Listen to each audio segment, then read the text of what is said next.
Welcome to the Gold Standard. I am Braden Gall. You can follow me on the internet at Braden Gall. We are brought to you by Sinkers Beverages and Shotgun Willie's Barbecue. And my co-host today on the show will be a dog.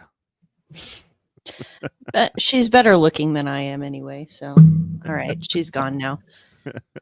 That was Minka. I'm Emma Lingan, and I am the Predators site editor and reporter for the Hockey News. You can follow me on Emma or at Emma_Lingan. Lots of important questions today on the show, Emma. Like, let's ask Minka, what kind of dad shoes should still be in circulation out there? Big time conversation in the Lower Broad Hockey chat. Go subscribe and support some good local journalism there. Got some stories coming from Nick Keyser this week as well. You got Emma's weekly newsletter. You got Adam and I's podcast on Monday. So still covering this team with 7 games to go. 2 really awful hockey games, but they both benefit the Nashville Predators to some degree. My daughter has a scorching hot take about the cartoon broadcast. What is it? Music City Hockey, right? That Max and C-Mace did on Tuesday night for the Columbus game. So we'll get into that. Matthew Wood has signed his entry-level contract. Who else could be on their way to Nashville, if anybody? What are some of the rules around some of those roster maneuvers at Dallas, Montreal, New York Islanders over the weekend, going into next week? Got an injury with Colton Sissons. And, of course, the main conversation today is Barry Trotz floating through an interview with Pierre LeBrun over the weekend that Andrew Brunette is right now coming back next year. At least that's what he's alluding to. That's not necessarily what he said specifically. But I'd like to make the case for that, talk through it a little bit, get a temp check on where we are with Andrew Brunette potentially coming back to the team. If you want to get into the comment section, please do so. In the group chat there, you can jump in, thumbs up on YouTube, notifications turned on. Please tell somebody about the product and give us a 5-star review on the podcast app of choice. It does actually help people find us. And if you give us 4 stars, you're a hater. Okay. Let's start with Matthew Wood here. 15th overall pick. One of the higher draft picks. Honestly, if you go back and look, the Preds have only had like 7 or 8 top 10 picks in the history. Many of them have been solid hockey players, none of them elite superstars, with the exception of, I guess Seth Jones is pretty good. He just wasn't a star for the Preds. And there's been a handful of guys in that kind of 10 to 15 range. But the point is he's a pretty high draft pick at forward. Pretty talented player, 39 points in college. Minnesota's share of the Big Ten championship in the regular season. They get eliminated a couple of games into the NCAA tournament. 17 goals, I think, for him. He started at UConn. Big time big size frame, power forward type of guy. I think James Neal is a solid kind of comparison, potentially kind of a goal scoring downhill winger. He's been playing wing at Minnesota. I don't think he's a center. There was some talk around when he was drafted that maybe he could be a center. So first of all, talk us through some of the roster rules here that we need to consider. Aiden Fink at Penn State, they're going to be going for a while, hopefully. Tanner Molendyke's team is in the playoffs. What are all the rules that the average fan needs to know about roster management at the end of the year, whether it's entry-level contracts, being called up, playing in the AHL, all the things that fans need to know about sort of the dynamics at play, if that makes sense, Emma? Well, the first thing to know is that all of these rules are unnecessarily complicated. So don't feel bad if you don't understand it. There are different rules for NHL prospects that depend on where they are playing. So if they're CHL prospects like Tanner Molendyke, etc., there are different rules than there are for Matthew Wood, who's in the NCAA. So Tanner Molendyke signed his contract with the Preds back, the year he was drafted, 2023. Matthew Wood could not do that because he was playing in the NCAA, and NCAA has very strict rules about, you need to maintain your amateur status. If you sign a contract, that means you go pro. So now, obviously, Wood signals his college career is over. He's signed his ELC. Players who are on entry-level contracts can only be assigned to the AHL if they are at least 20 years old and they have played at least one season of junior hockey in the CHL. Guys like Tanner Molendyke fit that description. So when his season is over with Medicine Hat, they're in the playoffs right now for the Memorial Cup and will probably be in them for a while. But once that time does come to an end, he will be eligible to go to Milwaukee. But Matthew Wood is 20 years old, but he has not played in the CHL before. And because of the unnecessarily complicated rules, he has to go to Nashville and not Milwaukee. So, and any potential concern about him, Wood like burning a year of his ELC goes by the wayside at this point, because you have to play more than 9 games for that to happen. And the Preds only have 7 games left. So, Yep.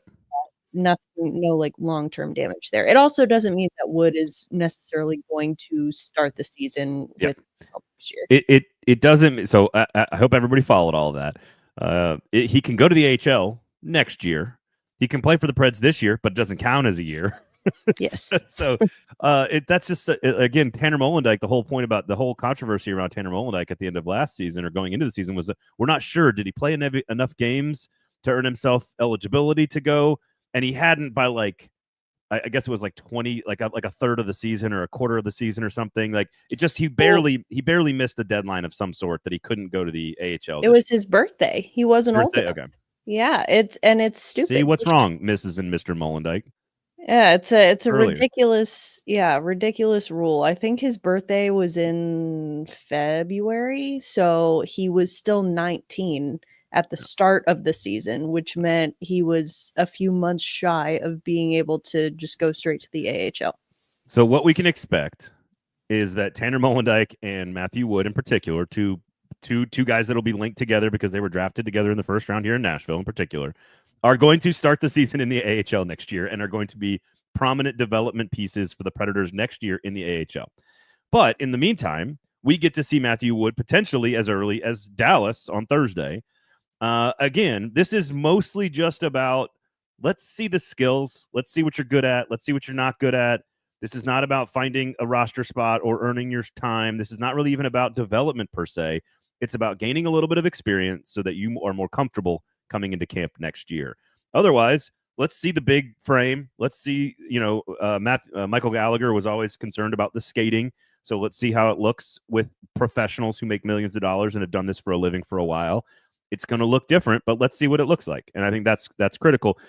I guess Aiden Fink, who's turned into a punchline on the Lower Broad Hockey group chat, he's a fairly talented prospect and could absolutely also do the same thing Matthew Wood is doing, right? Because his college career would end whenever Penn State's eliminated, and I think they're still playing. So then he can be brought back.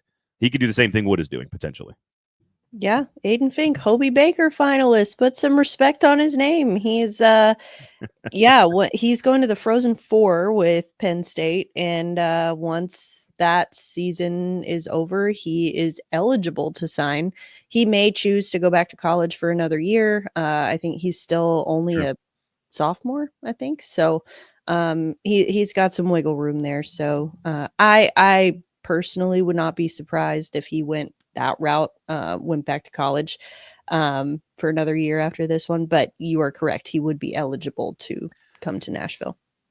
What about the rest of some of the AHL pieces that are already sort of right there, ready to go? I mean, Kemmel's namely one of them. What is the calculus between getting them 6-7 games, 4 or 5 games, whatever it might be in the NHL versus trying to make a run at it, for lack of a better term, in the AHL? The Calder Cup has been an important part of Milwaukee's existence over the last few years. It certainly doesn't seem like it matters to Preds fans, other than just sort of like, oh, that's fun.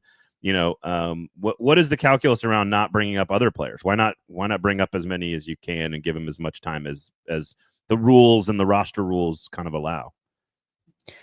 Well, quite honestly, I think at this point, you've seen Kemmel already. You've seen Ozzy Weisblatt. You've seen those guys. Like, at this point, with so few games left in the NHL season, and they've officially clinched a spot in the Calder Cup playoffs, I do think that the Calder Cup takes priority. I happen to know that certain individuals who are currently on the Predators roster, who will be back, once the NHL season is over, they can be reassigned to Milwaukee. frankly, are excited to get there because it is not fun playing for the Predators right now. And they want to go and they want to contribute and they want to be part of something in Milwaukee. And so, I mean, that's at this point, it's like, why would you do that? Like, that's just mean to call up Joachim Kemmel, when he's playing for a winning hockey team right now. It might be mean, but it might also be beneficial to the team, right? Yeah, I mean, but at this point, is it though? Because there's only 7 games left. I mean, at this point, we kept saying beneficial to the team long term. Like, he's going to benefit from playing for a few games in the NHL, and something to sell fans. Like, hey, look at these guys. In theory, yes, but I think that there is, I will say Kemmel in particular, he struggled a bit in his first go round in the NHL. I think bringing him into this now at this time would not be beneficial because it's just not a good place to be. And again, he can be more helpful, more useful to the organization by helping the Admirals win a Calder Cup right now. Okay. All right. I guess.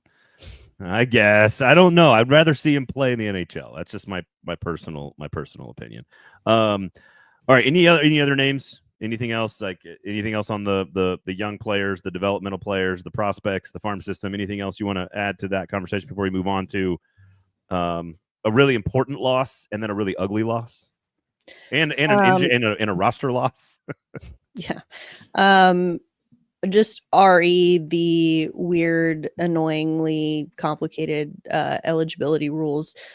Other prospects, Hiroki Goisik and Kalen Lind, have finished their CHL seasons and are now in Milwaukee. So that is the reason that guys like that are in Milwaukee, not Nashville. They both signed their ELCs. Goisik was drafted this past year. Lind was the same year as Molendyk and Wood in the second round in 2023. But those guys obviously have played in the CHL, so they are in Milwaukee now. Copy that. That's all I have. Copy that. Okay. All right. All right. 2-1 loss to Philadelphia. Yeah, it's not a bad loss because Philadelphia and Nashville are sort of fighting for it there. Tortorella gets fired, I guess, afterward, right? Is that what happened? I thought the comment, and I think you and Gover did a good job talking about this on It's All Your Fault. Make sure you check out that pod from Emma. That sort of like Tortorella had a comment about, like, I don't want to be coach. What did he say? Like, I don't want to. This is not the kind of team I want to be coaching right now. He said, I'm not interested in learning how to coach a team like this right now. I'm not sure that old dog has learned a new trick in a long time. Like, no. And I think that is Tortorella saying, I want to go back to TSN and I don't want to coach anymore. That is grade A, how to get yourself fired 101. So one quick observation or one quick reaction to sort of what you guys were talking about this was like, I guess that means he's not. Was it Gover that said, that means it's clear that he's not an option here for this team? Because I'm sure there's probably plenty of like old hockey folks that are like, look, Tortorella is kind of a difficult guy to be around, but he's generally gotten results most of his career, very long career, lots of wins. I don't necessarily want to cover him, but whatever.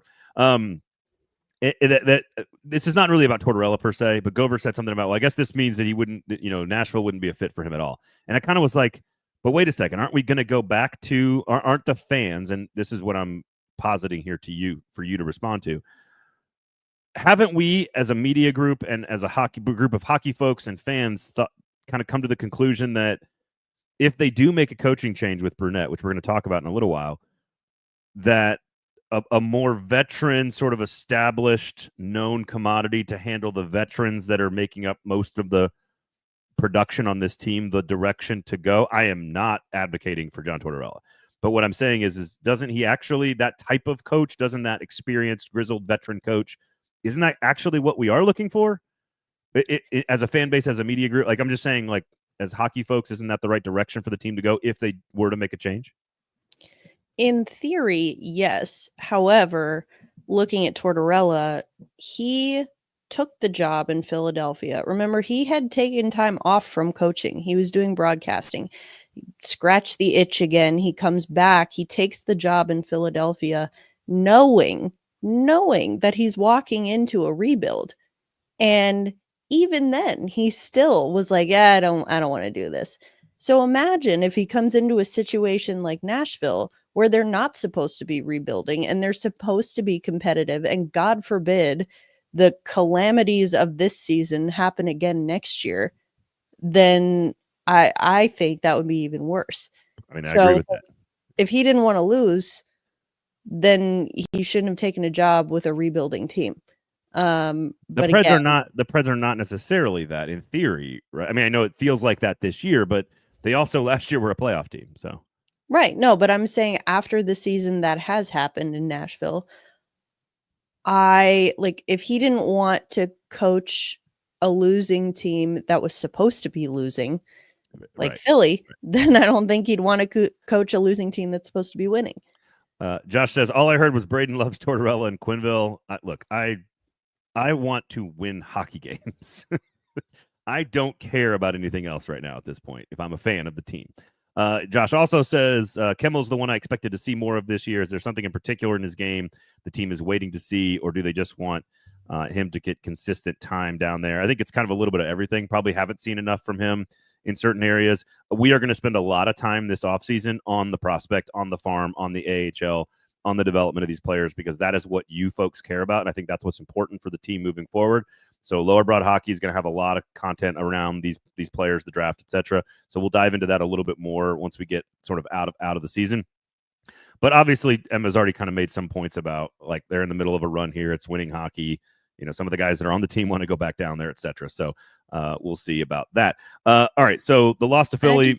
Can I just say something really quickly, because we brushed over it jokingly, but seriously, if you, not you, Braden, but if you anywhere are a fan of bringing in Joel Quenneville to coach this team, the whole I want to win hockey games no matter what cost, idea, that whole thought process, you should maybe recheck your priorities if you are truly advocating for Joel Quenneville to come in and coach this team.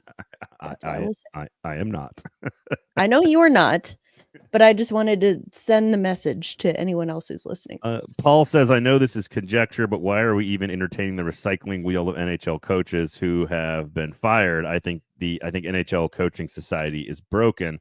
Those guys also, I mean, Paul Maurice just won a cup though, right?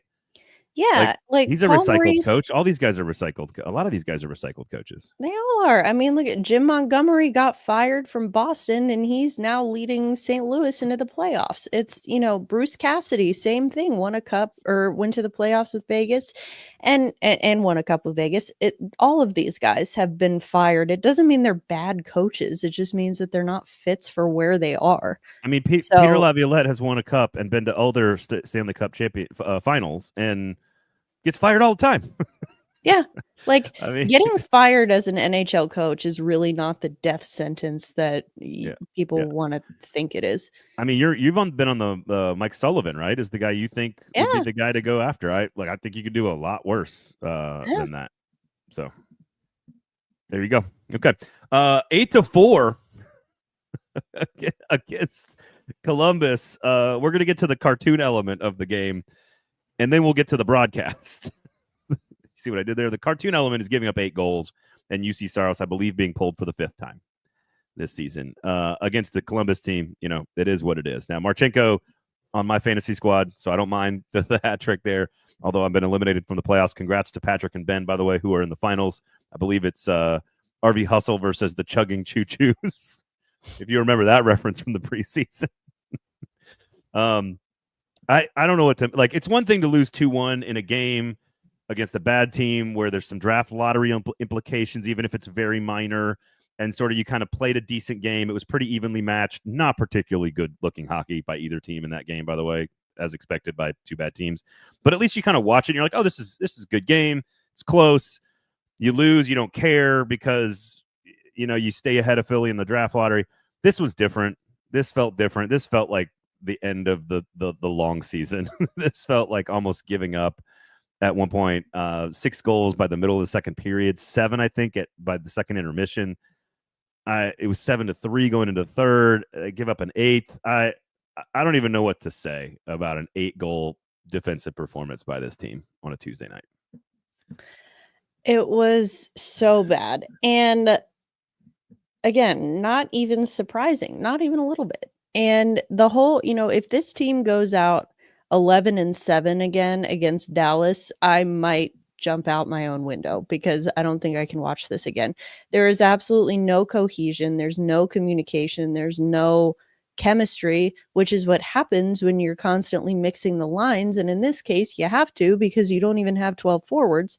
And the defense has just been a disaster. And I don't know what, I think it must be like a PR priority for the Predators or something, because Barry Trotz was doing it on the radio. Willie was doing it on the broadcast, just constantly pumping up and singing the praises of Justin Barron throughout the last 2 games. Like, can we not? It's fine. If you want to try to look better about making that trade, then focus on the cap space that you got. Don't try to convince us that he's a good defenseman, because he's not. Yeah, I agree. It's been rough. It's been so rough. I mean, that's the kind of game I've always said, and I still, to a degree, I still believe this, although last night's game made it difficult.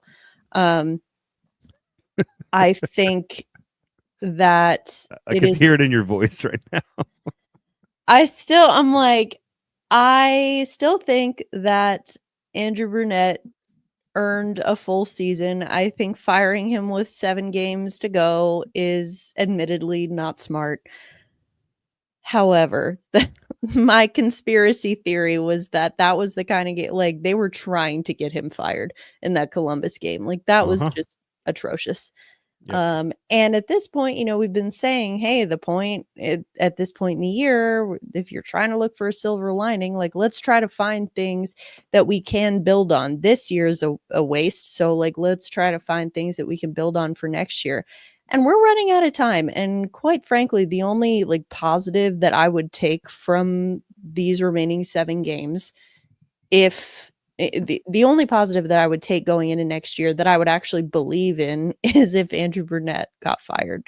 And, because even if they just all of a sudden started playing well and win out the next 7 games, I still would not believe that they would carry that over into next year. All right, we're gonna talk about Brunette, so don't get too far ahead of yourself here. So UC Saros, it was the 4th time he was pulled this year.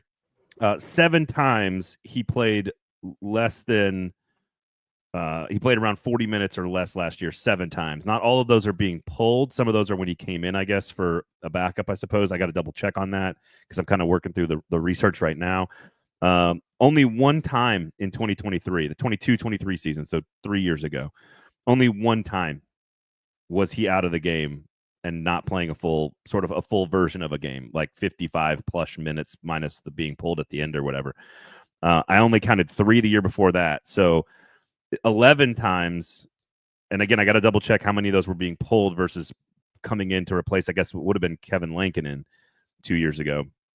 But at the end of the day, that's the 4th time this year where he was pretty bad in terms of didn't make it into the 3rd period. So I don't know. We've kind of beat the UC Saros storyline to death at some point here.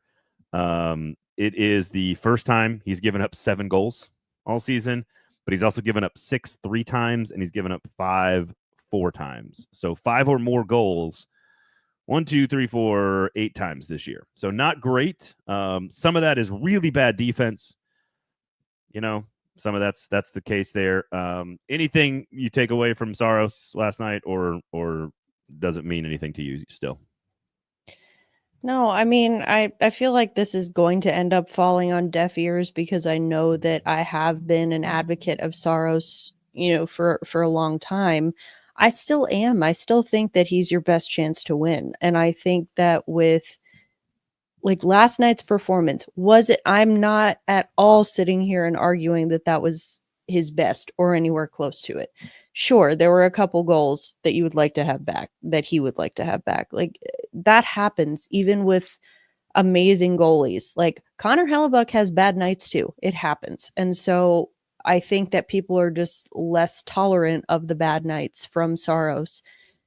when the team is doing this poorly. And I get it, but I still think that it's unfair to put all of the blame squarely on his shoulders. I do think most of it is just the god-awful defense in front of him. You know, when he's used to playing for a team that has been known for its defensive development, and now, I mean, the defense is just non-existent.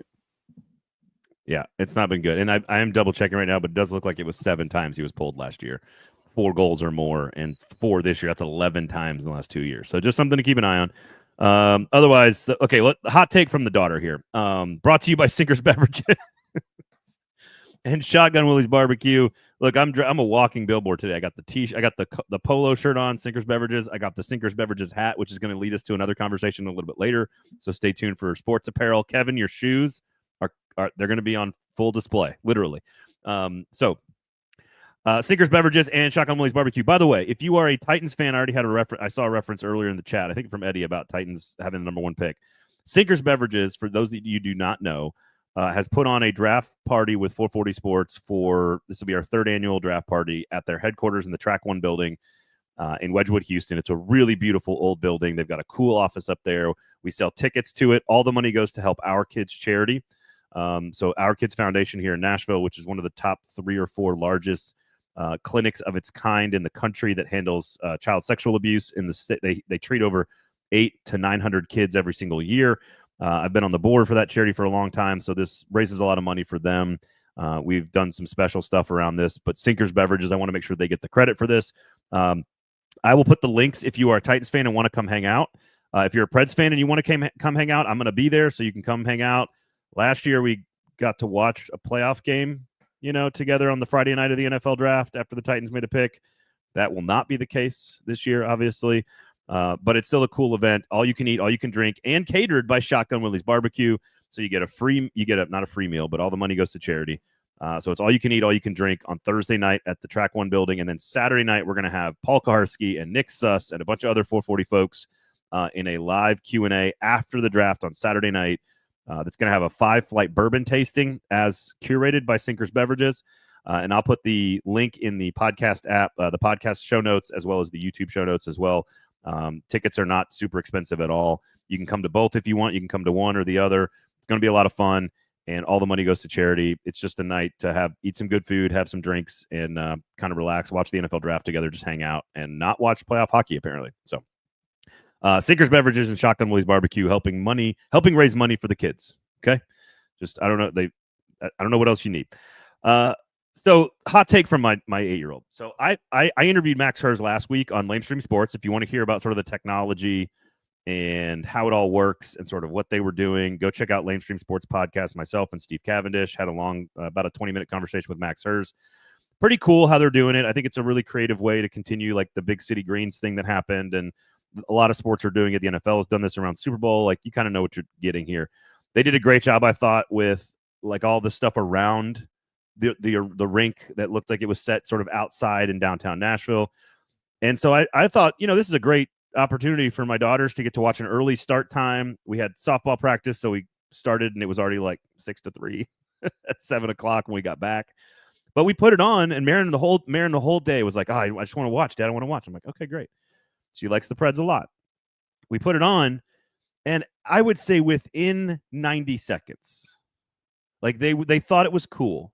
And they were like, oh, look at that. I was like, oh, there's the Ryman. I was like, there's the Ryman, guys. Like, oh, you've been there. Like, oh, there's the walking bridge. You've been on that. Like, we walked on that when we went to the Brandy Carlisle show or whatever. And they have enough memories and they've seen it enough to know it was Nashville. After about 90 seconds, the 3 of us are eating. My wife's not home at the time. My oldest daughter looks at me and she kind of goes, so they're watching the game over their shoulders. She looks at me and she goes, can we watch the real game, Dad? And I was like, really? You don't like this isn't your thing? And she's like, well, I can't really, like, it's hard. I can't really watch the hockey. And I was like, oh, I have given you this, haven't I? Like, I have given you this disease that is the obsession with watching sports and the outcomes and the players and the play. Like, I have given you this, haven't I? And she was like, it's all right. It's cool. But like, didn't like it. The show was designed for, she was like, this isn't good enough for me. So A, I'm proud of my daughter. B, I thought they did a great job. I thought it was a really cool broadcast for what they were trying to go for. And I can't believe my 8-year-old is already like poo-pooing the entire thing. 6-year-old doesn't care. 6-year-old's like, are we having a good time? Let's party. she doesn't care.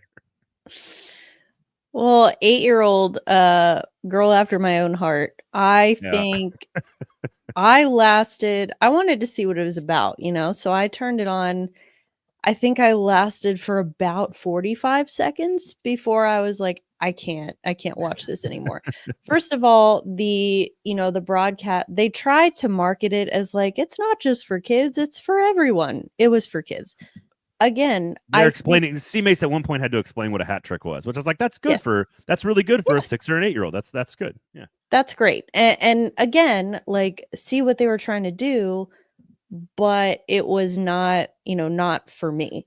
I was not their target audience. So I think that I agree, visually, everything looked really cool. They had the outdoor rink. They took some geographic liberties by putting, the Opry on Broadway. But other than that, I get it. I get what they're going for. Right. Again, like, visually, it's very cool. But I will say, like, my boyfriend plays the NHL video game, and I like that. Watching him play that holds my attention longer than this animated broadcast did. An animated broadcast of an actual game. And I know that I'm really old when I'm like, I cannot watch other people play video games because it's just so boring to me. And I know that young folk love to do that. And I used to do that too, maybe in college when we were all, drinking and consuming products from Sinkers Beverages. I think it's just like, I should have prefaced this by saying I do not enjoy watching video games. And even that was, for me, I think it's just like the players, they look like Legos, and they didn't even look like the real players. And I'm like, so they don't have that. Apparently they don't have that technology yet to sort of turn around like facial recognition on every single player. So Max was telling me this last week that every single player is the same size, shape, and facial structure. And I was like, if I'm PK Subban, I might be a little bummed by that. Well, and I happened to look at like I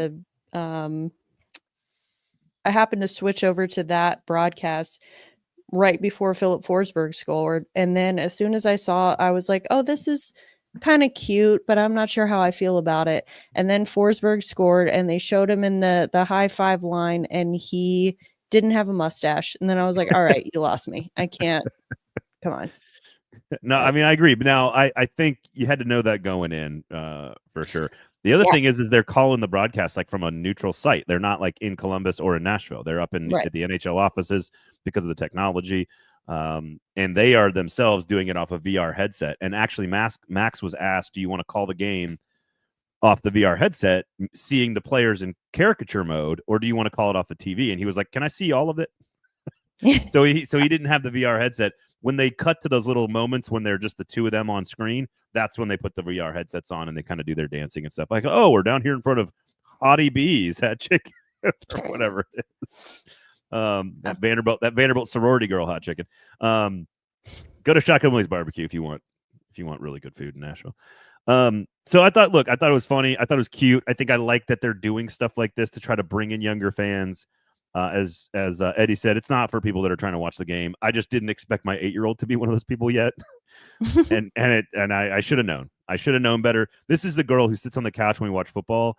And like, my wife knows sports. She knows sports. She doesn't care about the like what's happening in the locker rooms, and like she doesn't give a shit about any of that stuff. But she likes sports. And so she doesn't need to be told like what's happening. Like, she's not one of those people where you're like, oh, what's going on? Why are they punting the ball? Like, she doesn't need that. But something happened. Something happened in a football game, and my wife was like, and Marin looked at my wife and was like, well, but they're gonna have to replay the down, Mom, or something like that. And it's like kind of one of those where it's like got a little nuance to it. You kind of need to know, like, oh, it's offsetting penalties. There's gonna be. And she just looked at her and just like casually, like without even breaking vision from the TV, just said that to my wife. And Haley looked at me like, you did this to her. Like, it's just your fault. And I'm like, I know, it's my fault.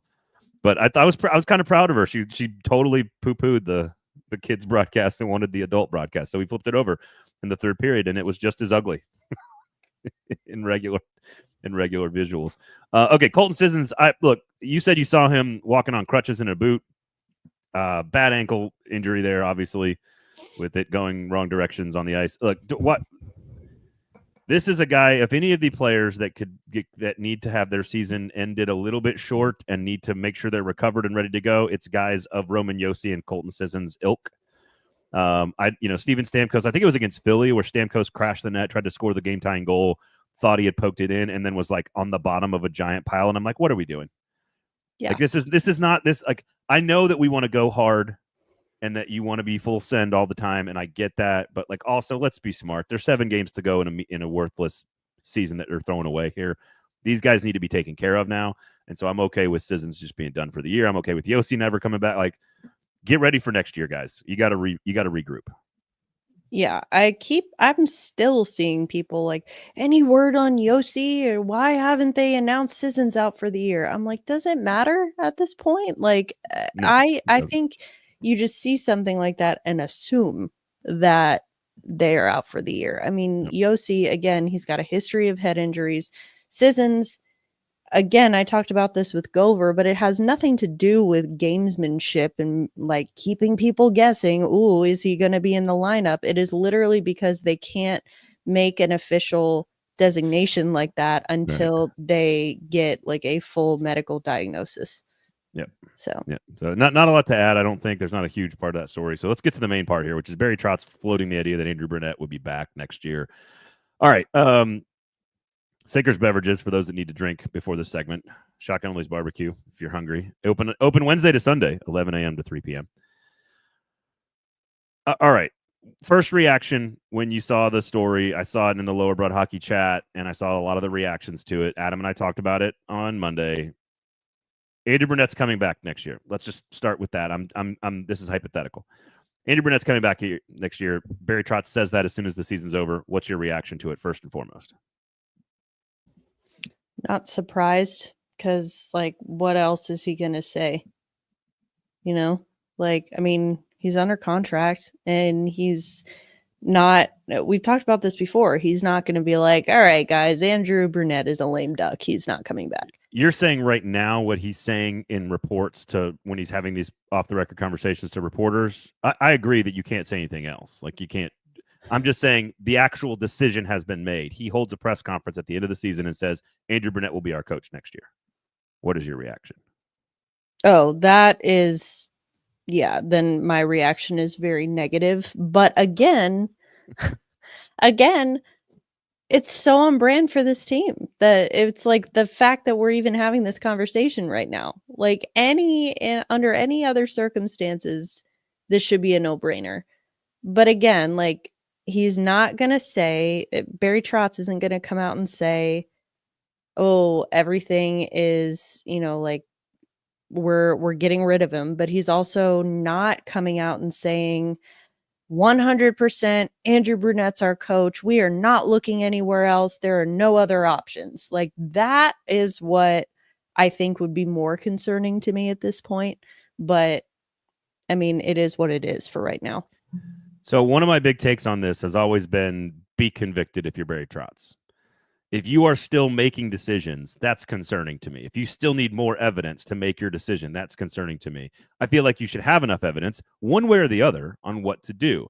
Adam's big point on Monday on the episode was that things can change. Like, I don't know, giving up 8 goals in a game that's really, really ugly. That could maybe sway your opinion. Or how the players, who, according in February, during the Four Nations break, were all still kind of at least saying outwardly and internally that they were still bought into the Andrew Brunette thing. That may change after now they're 2-8-1 in this last stretch, and they've been pretty bad since that coming back from the Four Nations, or below average, let's say below 500.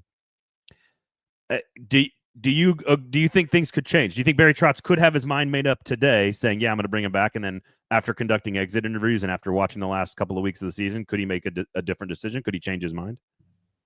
Yeah, he could. I think I do think that he values players' input, certain players' input on this thing. So if a like a Steven Stamkos or a Philip Forsberg came in his office for exit interviews and said, I demand a trade if you bring Andrew Brunette back. I'm not saying that would happen, but if it's something like that, then I think that that's something he has to listen to. But I also think the much more likely scenario is that he is going to keep Andrew Brunette, or maybe he has an option in his mind, one or two guys that he specifically has an eye on. Like, I want that guy. There's a plan. Yes. And let's say, for the sake of argument, that guy is Mike Sullivan. Mike Sullivan, still coach of the Pittsburgh Penguins. So, and he's still under contract with them. So he can't, it's not to say they don't have phones and they don't talk, but they can't have any official conversations about like, hey, come be our coach while he is still employed by the Penguins. Now, there's been a lot of conversation. Will Mike Sullivan get fired by the Penguins? If he does, then Barry Trotz goes and says, all right, I want you, come here. Andrew Brunette, you're gone. But if Sullivan, his plan, in theory, doesn't get fired and he stays with Pittsburgh, then Andrew Brunette's going to stick with what he knows. Barry Trotz is going to stick with what he knows. He's going to keep Brunette. He's not just going to fire him and figure it out on the fly. How much of, because I tend to agree that you need to have a plan. A plan is what is the don't just fire a guy to fire a guy. Fire a guy to go accomplish X, Y, or Z. And sometimes it's a lot easier said than done to have that plan and then go execute it. Sometimes you need 3 plans because you don't know if plan A or B are going to work because you don't know who you can go get. Sometimes you'd like to think let's work. Like, what do you think it says about Barry Trotz or Andrew Brunette if he hasn't made his mind up yet, not considering the options, right? I agree with you that if he has the plan is, here are the 2 guys I will go get. And I agree Sullivan should be on that list. But let's just say these are the 2. I will keep Andrew Brunette if I can't get one of these 2. I will fire Andrew Brunette if I can get one of these 2. That's a plan. And if he's convicted in that, fine. I'm on board. We can evaluate that as it unfolds. But like, I'm good with that because at least you're convicted. You know what you believe. You know what you think. You have a priority list and you work through it, like a professional. What does it say about Trotz, Brunette, the organization, et cetera? Because I agree with you. It's so on brand for them to keep Andrew Brunette through all of this. I think it's very on brand for the team. It's the Predator way. What does it tell you if he hasn't made up his mind yet? If he's still unsure if Andrew Brunette is the right coach for the job? What does it tell you? I mean, that is far more concerning, than if you're Barry Trotz. You can admit, hey, I thought Brunette was going to be the guy. I was wrong. Let me rectify that mistake. That's fine. Like, he's allowed to make that mistake. The mistake of just not having a plan, that would be inexcusable. I don't think that that's the case. I genuinely don't. But I still think it would be inexcusable. And, if you look back, I mean, it's not exactly apples to apples because this was not someone who he had hired, but, and he was in place before him. But this is what happened with John Hines. Like, he kept John Hines dangling. And now I am not at all in agreement with how this went down. I don't think it was fair. I don't think it was very professional. But that's a separate conversation. I think that just looking at the facts of the situation, this is what happened with John Hines. He knew Barry Trotz came in. Obviously, Hines was not his hire, but he knew he still had him under contract for another year. So he's not just going to fire him and just see what happens. He had to wait for Andrew Brunette, who was still coaching for the Devils, and they were in the playoffs at the time. So that's why it took so long before he officially made a decision. And he wasn't going to fire. I mean, I think it would have been more fair and more professional to Hines if he had fired him sooner than he did. But again, not the conversation we're having. I just think that we have precedent here to indicate that this is what's happening. What are the chances Sullivan's fired? I mean, it depends who you ask. I think there have been people in Pittsburgh calling for Sullivan to get fired for years. Yeah. now that they have actually, I don't know, this was supposed to be the year where they seemingly started their, like, it's like, okay, guys, this is it. We're really going to sell at the deadline. And then they really didn't. Yeah, I thought they were going to do that too. So I think it kind of depends. I don't know. The East was just so hard this year because it was really wide open that no one was truly out of the race at deadline time except for like Buffalo. So I think it's hard there, but also like that doesn't mean that you won't start seeing trades in the off season when there's a little bit more time, a little bit more flexibility. But the point is, if they do fully decide to go, and look, I don't envy Kyle Dubas one bit. Like this mess was not his doing. He was brought into this and now he has to fix it.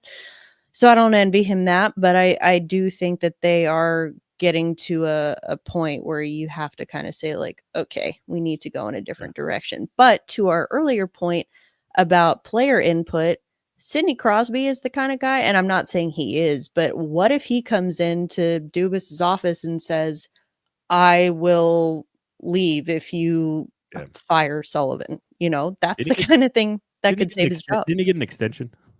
Yeah, but I mean, he could demand a trade or something, you know, like he's the kind of guy that has that kind of power. So, well, so back to Brunette. Let's say he is kept, which would be very on brand for the Preds. Let's make the argument here. I want you to work through the process here and make the argument. 1 year, overachieved, made playoffs with young players. Year 2, underachieved, one of the worst seasons ever. He still has two really good seasons out of 3 as a head coach, because the Florida interim year was a very good season, right? What's the case for him to be back? Like, what if they decide that and it's happening and he's back? Tell me why that's the decision they settled on. It also could be they didn't see any good options that could replace him, right? Hey, we don't think we can get Sullivan. Hey, we don't want Quenneville. We don't want Tortorella. We don't want any of these guys. Carl Taylor's not qualified or not ready yet. Like, go down the list of what is the calculus that makes that the right decision in their minds, other than just, I believe in him. He's shown it to us before.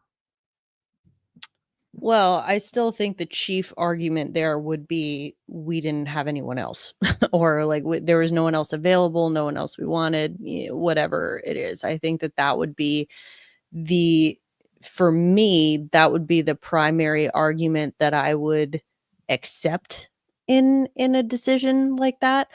But I also think that there are things you can look at. I mean, in general, and again, this is truly me just, playing a role here because I don't agree that any of this should keep him his job. But I think that, if you look at just in general, talking earlier about the revolving door of coaches, you want to get newer, younger voices behind the bench in the NHL. And in theory, I agree with that.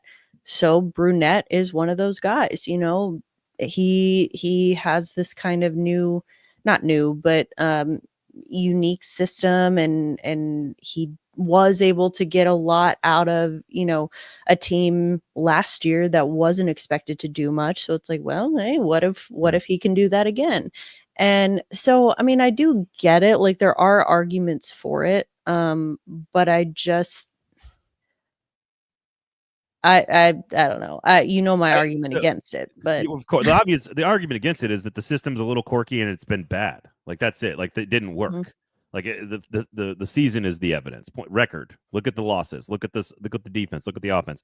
I think if you're trying to make the case here, and I'm Barry Trotz and I'm sitting in a room and I'm trying to make the case to everybody, or even to the fans, it's that, because he did say, and I think we talked about this last week, I'm not sure, but he did in his conversation in that reaction to the LeBrun piece from the owners meetings, I think, or the GM meetings like 2 weeks ago, he did put a little bit more on the veterans not acclimating quick enough. Like, hey, maybe next year the veteran players will it's kind of a subtle shot at the veterans, but I felt that that's what it was. Not a shot, but like a message. The argument here is, look, this guy's been a head coach in the NHL 3 times. He's had one really great season, one Jack Adams season, and one really, really bad season. Our defense is totally in shambles. I continually churn the roster all season long. I'm Barry Trotz in this analogy, right? I continually churn the roster the entire season. We haven't mortgaged the future. The prospects are there. We hired this guy to coach these particular players. We just gave him some other ones because we got a little greedy. And the plan has always been for Andrew Brunette to grow into the role as the head coach, along with an entire collection of young talent that are all going to fit well together in this particular system. Andrew Brunette has promised us that he will evolve and adapt some of his strategies because he's also learning on the job. That's sort of the argument here. That's the case for all of this. We need to give the defense and the personnel more talent. We're going to go make a move, and we go trade for a defenseman, like you said last week on the show. That is the argument here. Is that going to sell season tickets? Is that going to get people excited? Not until you get proof of concept. And it could work because hockey coaches and hockey as a sport are freaking weird. And so he could absolutely still be the coach with the same players, and they could be much better next year. I don't know. And if it is better, then it will have been the right move. And 2 out of 3 years in Nashville would be 2 positives, 2 passes, 1 fail. So that's the argument for him. I get the feeling he's coming back. Yeah, I'm leaning. I want Mike Sullivan. I know. I'm leaning that way too. I think that could be, I could see it being a very real possibility that maybe Barry is saying, okay, we're bringing Brunette back unless Sullivan comes available. Then I have a tough decision to make. But for now, I think he's already made his decision. And I think that's what's important. Having already made your decision is what matters. Have a take, don't suck. Believe in it. Be authentic in your take and be convicted in it.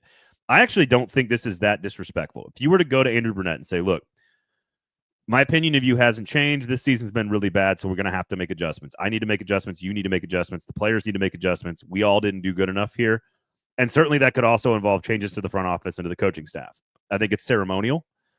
I think it's because the fan base needs a scalp and a head has to roll because this was awful and somebody needs to pay the price.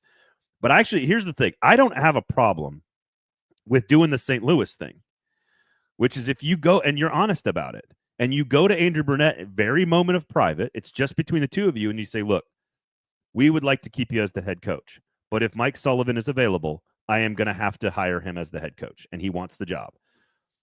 And as long as that's not leaked somehow, and the two of them maintain confidentiality between each other, which is an element of trust, and if you're Barry Trotz, it gets out, you know you can't trust the guy anymore.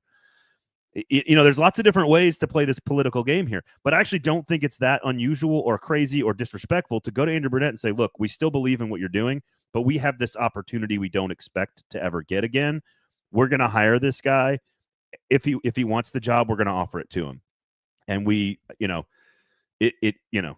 I actually don't think that's that crazy or disrespectful of a way to treat Andrew Brunette. But if it's one guy, if he's saying like, look, I got these 4 names here, and if we can get one of them 4, we're going to fire you, dude. I think that's different. I think if you're going for the unicorn that you believe is the unicorn, I think Andrew Brunette understands that. He won't like it, but I think he understands it. Yeah, I think it's, like you said, it has to be one guy, one specific guy. It can't just be like, well, the second a coach gets fired anywhere in the league, we're going to go get him. Like, I mean, I think it's like you said, I agree with that. I don't think that's crazy.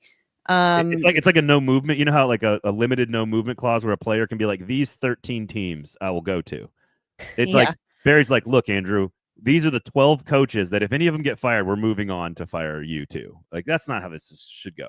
If that's the case, then just fire the guy and go do a proper coaching search where you interview guys, you learn about their strategies and their personalities, and you can act like interviews should matter.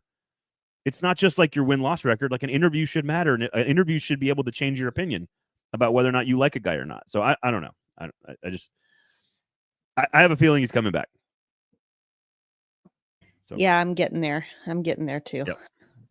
And again, the only thing that does for us and for fans is it makes next year so easy to analyze. We don't have to have these discussions anymore because now it's about results. And if you don't get results in a month or 2, you're out. If you get results, let's ride and let's see what happens. It makes it very easy to analyze. So no more stress for us if he comes back, because you got to win right away, and that's it. It's a results-oriented business. All right. I'm going to put up Kevin's shoes. Go to Sinkers Beverages and go to Shotgun Willie's Barbecue. Kevin put this in the group chat, and I think this is a thing we need on Lower Broad Hockey more, which is non-hockey conversation around a team that's really bad at hockey. I have a lot of sports apparel rules and regulations that I sort of personally follow based on what I think, A, my wife would like, and B, what I think looks good. And I'm not some fashionista here, but the fact that I am wearing Sinkers Beverages shirt and a Sinkers Beverages hat would be a huge no-no in public. That's why I'm only doing it in my home office here. You cannot wear two items of the same sports team. You cannot wear a Nashville Predators hat and a Nashville Predators shirt unless you're at the game. At the game. I don't think grown adult men in particular should be wearing jerseys. All of these rules apply to men only. Women can do whatever they want. Grown adult men should not be wearing jerseys of other people in public if you're not at the game. You want to go to the game? Wear the jersey. Go for it. I think it's great. You probably shouldn't wear like a non-related jersey to a game either. Like, I don't think you should be wearing like a Colts jersey to a Predators game or like a Packers jersey to a Titans-Ravens game. Like, try to dress like the game's happening that you're at. You know what I mean? So Kevin asks, I'm trying to get rid of all my dad shoes. And then he posted a picture, and I'm going to put these up for Emma to decide. So Emma, you are judge, jury, and executioner. Do these shoes survive in Kevin's closet? And I do not have demographic information on Kevin, which would be important. Age, race could matter on this. So here you go. Kevin's shoes, everybody. What do we think? Do we keep these shoes, or are these too much of a dad shoe and they need to be removed? These are, for those listening on the podcast app, these are blue Pumas, low top, look like some running shoes actually. But they look more, they're definitely casual. They got the Puma, looks like blue suede, got the Puma in the front. Emma, what's your verdict? I mean, they're not my jam for, just personally, but I do think not necessarily demographic information, but more information about the person's style, like overall style might help with that, because there are a lot of things that aren't my jam, but I don't dress like that, or, like different people have different fashion senses. They're not ugly. I agree. They are not in and of themselves. They are not ugly shoes. No, they're not. I would not wear them. Right. I would not wear them. But I would say if you were younger, you could pull those off. No problem. Easy. No problem. I don't think that's bad. I don't think those are bad for a dad. I don't think those are bad. Dads also need to know where they're staying in their lane a little bit, right? We can't go too crazy. We can't, especially us middle-aged white dads. All my black friends can wear whatever they want because they all look good and stuff. But I got to be careful with the shoes. I wear a lot of Nikes now because it's my midlife crisis. My midlife crisis is I bought some Jordans for the first time in my life. I'm all in on my favorites are I don't have any Pandas. I don't have any Dunks. I don't have any Air Force Ones because I just don't like Air Force Ones. They look clunky to me. But I have a lot of Air Max ones, the 1986s. I have a lot of those. A lot of different colors. I have a pair of Pandas, and I bought myself for my birthday a pair of all white Air Force Ones this year. Again, these rules do not apply to women. Women can wear jean shorts. Men should not. Women can wear jerseys in public. Men should not. Women can wear 4 articles of clothing that are about the Vols or the Predators. Men should not. Women can wear cargo pants that are 3 times too big. Men cannot. But even that's women of, like, I'm too old to pull off the oversized cargo pants look. That's a Gen Z thing. I don't think so. My 39-year-old wife is wearing those to the office every now and then. Not like the hipsters in East Nashville. She's wearing like proper attire, but they're pretty baggy.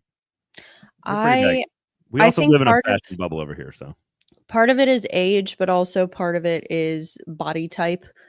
As far as who can get away with that, I do not have long legs in the slightest, and so the baggy pants just make me look stumpy. So it's not a good look. All I'm hoping for is for the baggy stuff because my daughter, my 8-year-old, of course, has a pair of baggy like green jeans. They're like light green baggy jeans, and like she gets complimented on them everywhere because my wife, of course, picked them out for her, and she likes them. She's very fashionable, and I'm just like, I hope all the baggy stuff stays for a while.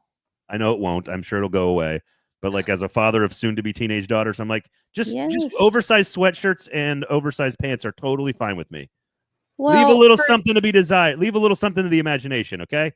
For that, yes, but also for like this is why my generation got the short end of the stick with like body image and body issues, because our generation had, like low rise jeans that gave you muffin tops even if you didn't have them, and the super skin tight everything. And so, and Little then spaghetti strap tank tops or whatever. yes, that That are was just my high school. so That was my high school. yes, that's just so unflattering. I'm not gonna And lie though, so I didn't hate it when I was 18 years old.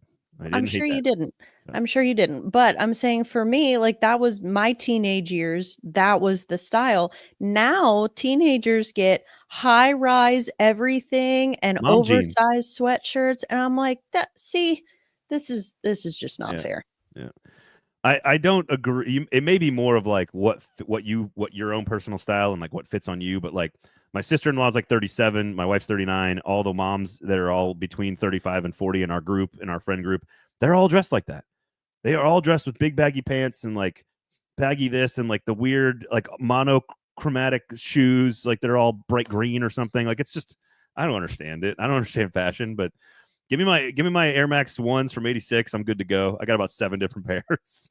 And instead of buying a Corvette, I've bought Nikes. That is my thing. So I do think the Jordans have had their moment and are gone now for dads. I don't think I've kind of come around on like I haven't worn those in a long time. I wear them for special occasions and stuff.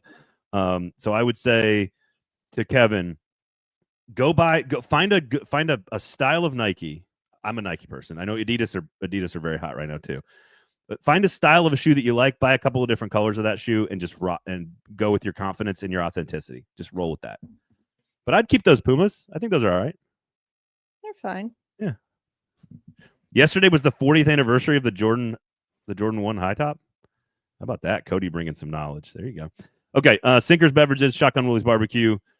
Basically, fashion is it's all about owning it. Confidence. Just if you can pull it off if you believe in yourself. There you go. Andrew Brunette, just believe in yourself, buddy. All right. Sinkers Beverages, go buy those tickets if you want to come hang out for the NFL Draft. I know it's a hockey show, but come on hang out. It's gonna be a lot of fun. All of us dads are a good pair of Chucks and a good pair of checkered Vans. Look, the checkered Vans, I did that a lot in my 30s. I'm now into the Nikes. I'm sorry, I've changed. Tango Fett. All right. Thank you guys for listening. Thank you guys for hanging out. Emma, always great stuff. Looking forward to your weekly newsletter. By the way, Ovechkin, 3 goals away. 3 goals away from Gretzky. It's going to be crazy. It's like a Maris chase. Other than that, I think that's everything, right, Emma? I think we got everything. Have a good weekend. Have a great week. Thank you for listening. Thank you for watching. Subscribe, YouTube, podcast app of choice. Tickets to the Sinkers Draft Party are linked there, so please check it out. We do appreciate it. Thank you for listening. For Emma, I'm Braden. Have a great week, everybody.